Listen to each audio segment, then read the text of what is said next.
기도함으로 새벽기도 시작합니다. 하나님, 말씀 가운데 서기 원합니다. 하나님의 말씀 가운데 서서 우리가 거울을 비추어 보듯이 우리의 영적 상태가 어떠한지, 우리의 삶이 어떠한지, 우리의 모습이 어떠한지 비추어 깨달아 알게 하시고, 그런 길로 가고 있다면 바른 길로 하나님 다시 한번 돌아설 수 있는 하나님의 은혜의 시간이 되게 하여 주옵소서. 예수님 이름 받들어 기도합니다. 아멘. 오늘 말씀은 누가복음 3장 1절에서 14절까지의 말씀입니다. 누가복음 3장 1절에서 14절까지의 말씀입니다. 디베레 왕제가 통치한 지 15해 곧 본디오 빌라도가 유다의 총독으로, 헤롯이 갈릴리의 분봉왕으로, 그 동생 빌립이 이두레와 드라곤이 지방의 분봉왕으로, 루사니아가 아빌레네의 분봉왕으로, 안나스와 가야바가 대제사장으로 있을 때 하나님의 말씀이 빈들에서 사가랴의 아들 요한에게 임한지라. 요한이 요단강 부근 근처에 와서 죄 사함을 받게 하는 회개의 세례를 전파하니, 선지자 이사야의 책에 쓴 바 광야에서 외치는 자의 소리가 있어 이르되, 너희는 주의 길을 준비하라. 그의 오실 길을 곧게 하라. 모든 골짜기가 메워지고 모든 산과 작은 산이 낮아지고 굽은 것이 곧아지고 험한 길이 평탄하여질 것이요 모든 육체가 하나님의 구원하심을 보리라 함과 같으니라. 요한이 세례받으러 나오는 무리에게 이르되, 독사의 자식들아, 누가 너에게 일러 장차올 진노를 피하라 하더냐. 그러므로 회개에 합당한 열매를 맺고 속으로 아브라함이 우리 조상이라 말하지 말라. 내가 너에게 이르노니 하나님이 능히 이 돌들로도 아브라함의 자손이 되게 하시리라. 이미 도끼가 나무 뿌리에 놓였으니 좋은 열매 맺지 아니하는 나무마다 찍혀 불에 던져지리라. 무리가 물어 이르되, 그러면 우리가 무엇을 하리이까? 대답하여 이르되, 옷 2벌 있는 자는 옷 없는 자에게 나눠줄 것이요 먹을 것이 있는 자도 그렇게 할 것이니라 하고, 세리들도 세례를 받고자 하여 와서 이르되, 선생이여, 우리는 무엇을 하리이까 하매, 이르되 부가된 것 외에는 거두지 말라 하고, 군인들도 물어 이르되 우리는 무엇을 하리이까 하매, 이르되 사람에게서 강탈하지 말며 거짓으로 고발하지 말고 받는 급료를 족한 줄로 알라 하니라. 아멘. 오늘 본문에 이제 세례 요한이 등장하죠. 그래서 회개해야 된다. 이제 하나님의 진노가 임할 것이다 라고 강력하게 선포를 합니다. 이 세례 요한이 등장할 때의 시대적인 배경을 1절과 2절에서 이렇게 말하고 있죠. 디베레 황제가 통치한 지 15해 곧 본디오 빌라도가 유대의 총독으로, 헤롯이 갈릴리의 분봉왕으로, 그 동생 빌립이 이두레와 드라곤이 지방의 분봉왕으로, 루사니아가 아빌레네의 분봉왕으로, 안나스와 가야바가 대제사장으로 있을 때에, 사실 1절, 2절에 나와 있는 이 이름들을 읽다 보면 세상이 얼마나 암흑천지인지를 알 수가 있는 거죠. 로마의 황제가 티베리우스고, 그 지금 갈릴리와 유대 지방 사마리아는 다 쪼개져서 인도 아닌 이 이방인인 그 헤롯 가문에 의하여 통치되고 있고, 또 총독 빌라도, 바로 이방인이죠. 이 로마 총독인 빌라도에 의하여 통치되고 있고, 또 이러한 권력자들과 완전히 결탁해버린 대제사장들 안나스와 가야바, 이들이 이러한 폭정과 또 핍박에 협조하여 이 정치와 종교가 결탁된 부패의 모습을 적나라하게 드러내고 있었던 그런 사회에서 세례 요한이 등장했다라는 이야기를 하기 위하여 1, 2절에 이야기가 나와 있는 겁니다. 암흑천지죠. 더 이상 이 하나님이 택하시고 출애굽시키셔서 가나안 땅에 심으신 이스라엘 백성들이 하나님의 나라, 하나님의 왕국을 이루지 못하고 이방인들에 의하여 완전히 점령당하고, 종교는 사실상 허수아비가 되어버리고 부패한 완전히 엉망인 암흑의 시대, 바로 그런 시대 가운데 세례 요한이 등장하자 많은 사람들이 세례 요한에게 몰려갑니다. 자신들이 봐도 이 세상은 올바르지 않다. 분명히 하나님의 뭔가의 개혁과 하나님의 뒤집어 엎으시는 하나님의 때가 와야만 한다. 그런 기다림이 있었던 거죠. 그러다 보니까 세례 요한이 질타하며 나타나자마자 그곳으로 다 몰려갑니다. 당연히 성전 세력인 대제사장들은 당연히 세례 요한을 눈에 가시처럼 여길 수밖에 없는 거죠. 게다가 세례 요한이 올바르고 이빠른 이야기를 할 때마다 이 권력을 쥐고 있던 헤롯 가문의 왕들, 분봉 왕들도 이 여러 가지로 마음이 불편한 거죠. 민심을 자꾸만 동요시키니까. 그래서 7절에 보면 요한이 세례받으러 나오는 무리에게 이르되 독사의 자식들아 누가 너에게 일러 장차올 진노를 피하라 하더냐. 그러므로 회개에 합당한 열매를 맺고 속으로 아브라함이 우리 조상이라 말하지 말라. 내가 너에게 이르노니 하나님이 능히 이 돌들로도 아브라함의 자손이 되게 하시리라. 이미 도끼가 나무 불에 놓였으니 좋은 열매 맺지 아니하는 나무마다 찍혀 불에 던져지리라. 참 날카롭고 무서운 진노의 심판을 이야기한 거예요. 너희가 당연히 우리는 아브라함의 자손이고 유대인이고 우리는 심판의 대상이 아니라고 생각하고 있던 이들에게 아니다. 너희는 아브라함의 자손이 아니다. 하나님이 돌들로도 아브라함의 자손을 만드실 수 있다. 이 독사의 자식들아 회개해야 된다. 너희들의 삶은 지금 엉망이고 하나님 앞에 정결에 그 불이 떨어지면 모두 다 소멸되고 말 것이다. 이렇게 지적을 하는 거죠. 바른 신앙으로 다시 일어서지 아니하면 하나님의 심판 때에 벗어날 수가 없다. 이렇게 이야기하는 겁니다. 이 하나님의 심판에서 벗어날 길이 없는 사회가 되었다. 얼마만큼 무서운 사회가 되었는가? 율법을 하나도 지켜지지 않는 더러운 사회가 되었는가? 그것을 우리가 또 엿볼 수 있는 것이 10절 11절이에요. 우리가 물어 이르되 그러면 우리가 무엇을 하리까? 너희들이 이제 도끼가 나무불에 놓여서 바로 찍을 준비가 되어 있기 때문에 심판이 가까웠고 너희들은 불에 들어갈 거다. 그러니까 어떻게 해야 됩니까?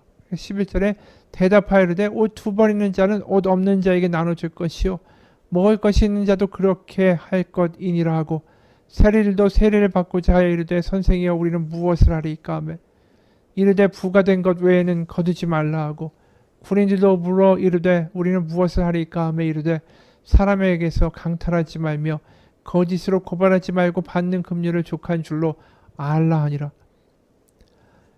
지금 세례 요한이 너희들을 회개하고 이렇게 바뀌지 아니하면 하나님의 말씀대로 살지 아니하면 너희들이 유대인 나는 아브라함의 혈통이다. 그것만으로 너희들이 구원을 얻지 못할 것이다. 하나님이 싹 쓸어내실 것이다.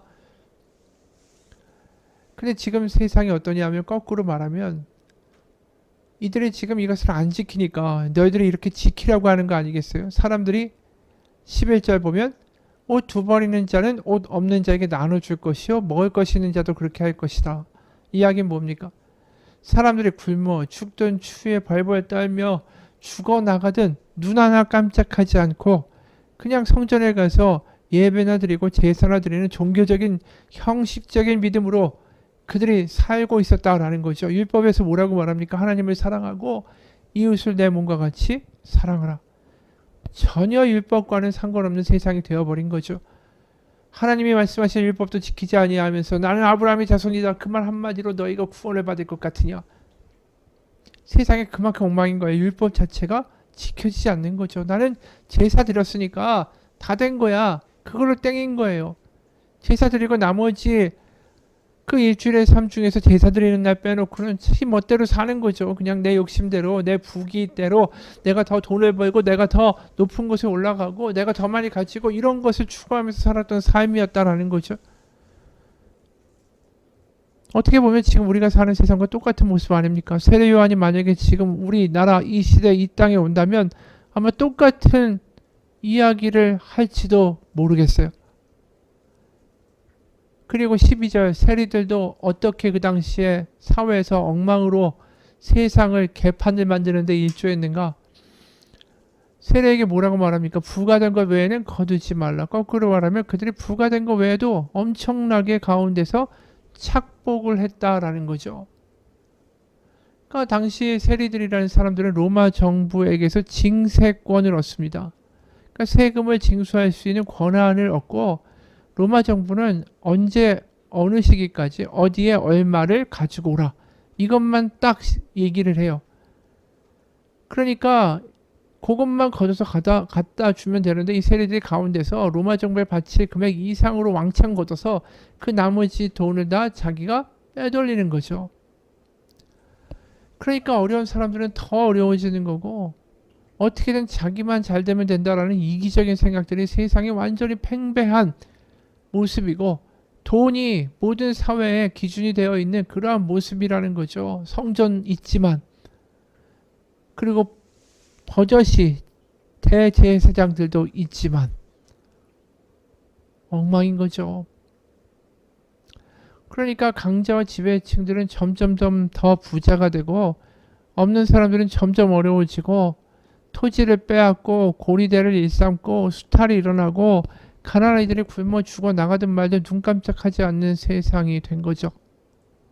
그게 가나안에 펼쳐진 모습이에요. 하나님이 출애굽을 시키시면서 그 땅 가운데 율법을 통하여 이루고자 하시는 세상의 모습과는 전혀 다른 모습, 엉망인 모습인 거죠.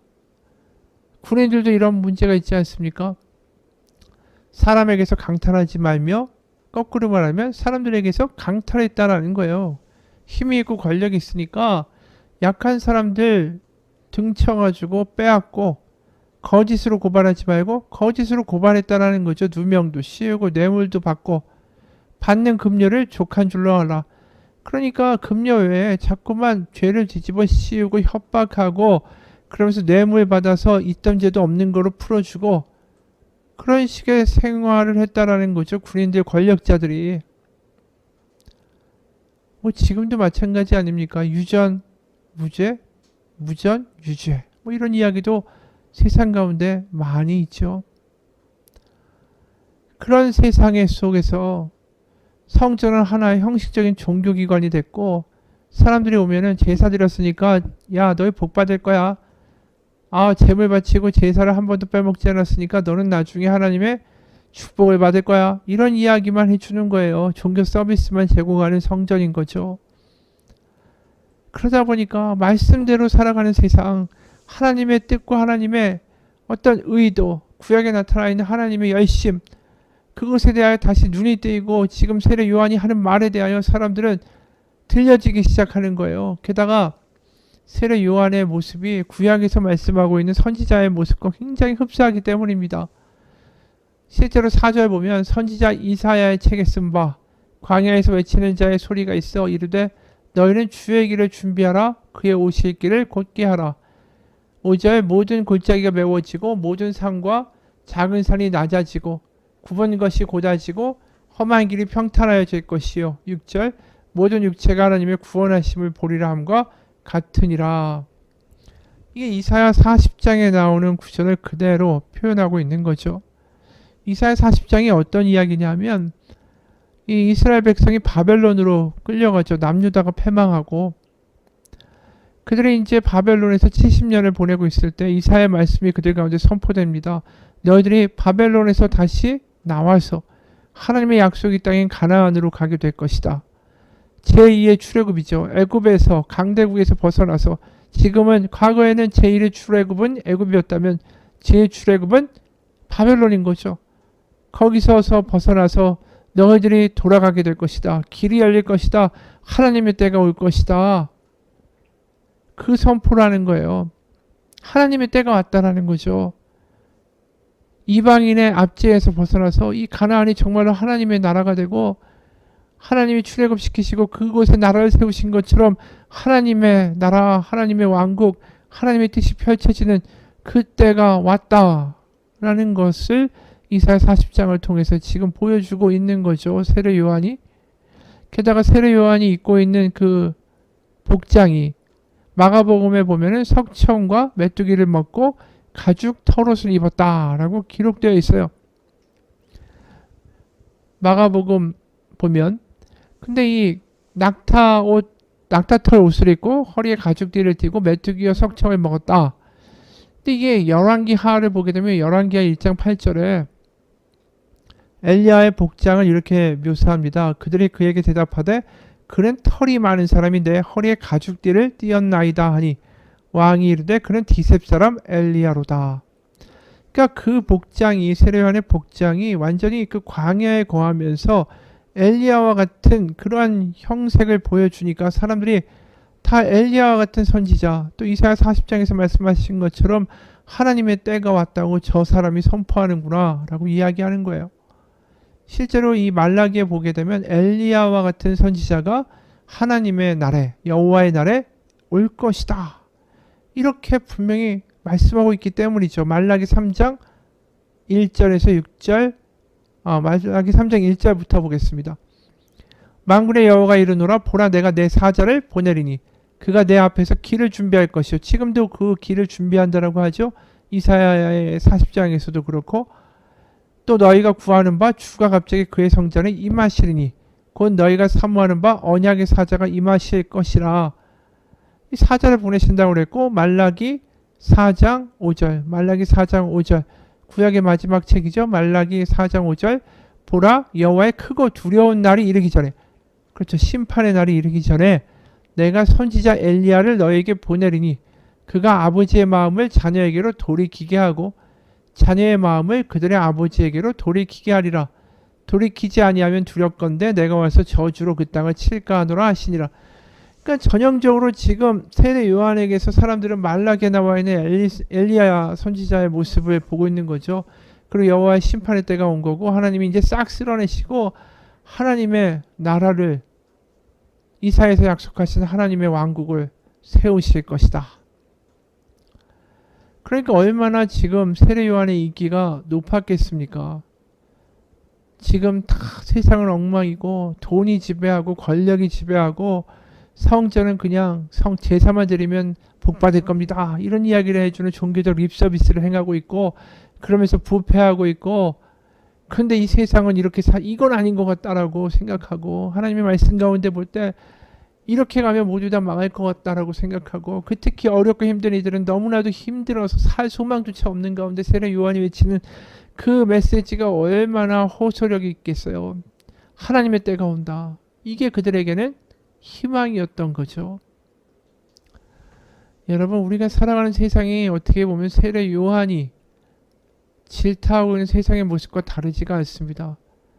권력을 가지고 막 휘두르고 돈 있으면 다인 것처럼 갑질을 하고 더 돈을 가지려고 하고, 그러면서도 주일에는 예배하러 와서 하나님이 당신을 사랑하십니다, 당신 하나님의 자녀입니다, 이런 이야기나 들으면서 그 종교적인 립 서비스를 받고, 그리고 예배가 끝나고 나아가서는 지극히 세상적으로 살아가는 모습들.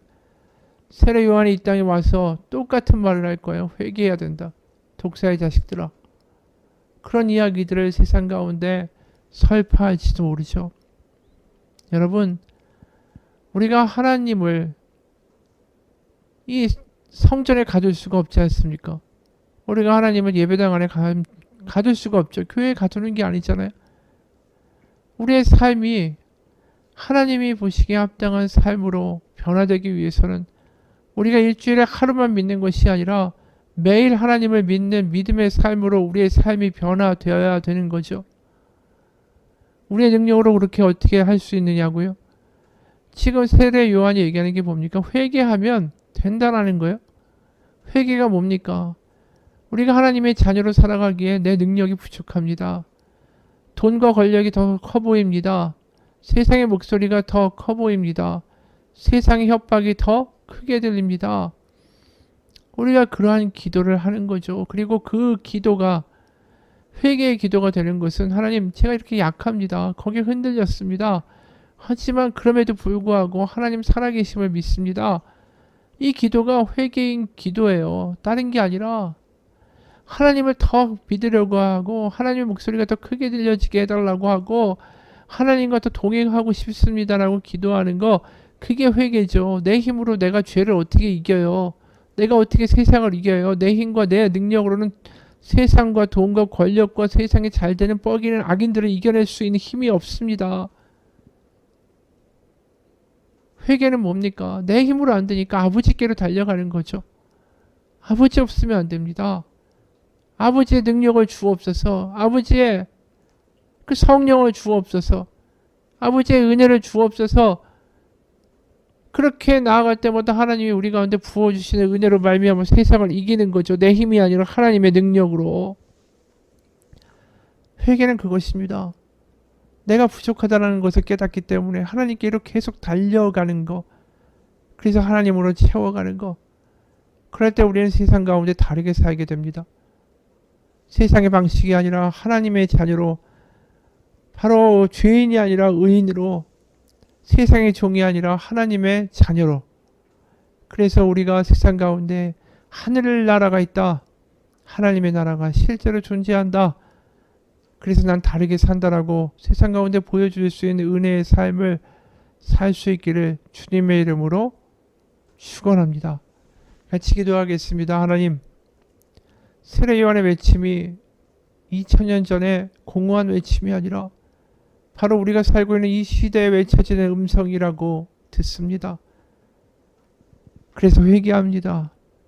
내 힘으로 안 되고 하나님의 힘 아니면 저는 이 세상을 다르게 살아갈 수 있는 능력이 없습니다. 하나님, 저 연약합니다. 매일매일 순간순간마다 하나님을 의지할 때마다 우리의 마음 가운데 부어주시는 성령의 역사로 말미암아 다르게 살아갈 수 있게 하여 주옵소서. 하나님의 나라가 우리 가운데 임하는 역사를 경험하고 증거하고 살아내게 하여 주옵소서. 살아계신 우리 주 예수 그리스도의 이름 받들어 기도합니다. 아멘.